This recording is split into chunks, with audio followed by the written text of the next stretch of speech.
Welcome back, all you beautiful bulletproof handymen and women, to the Bulletproof Handyman business channel.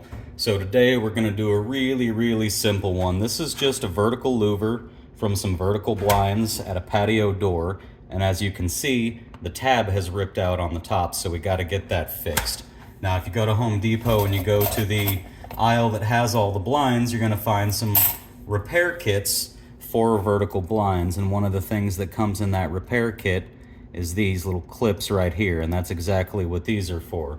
So all you got to do, guys, I know this seems a little bit too simple to make a video out of, but I'm not going to assume anything. I'm just going to make the videos. You want to make sure this is lined up just right before you push it down on there, because once these little locking tabs lock in place, they really are there. They're not moving.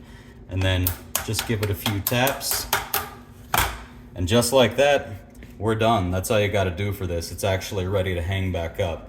Now, of course, if this was a one-off job, if we got sent to this address just to do this and absolutely nothing else, that would be $125, because $125 is our trip fee.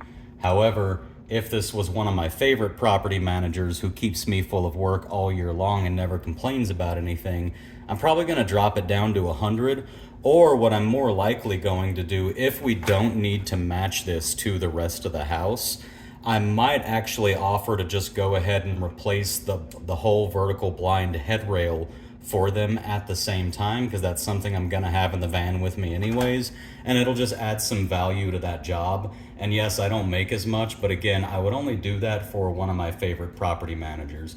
If it was one of the ones that annoy me, that I don't really like, and that I only work for because I need to pay bills, then this right here, putting that tab on and popping this back up on the vertical blinds, that's going to be a full $125 trip fee, and then I'll probably charge them $1 for the parts.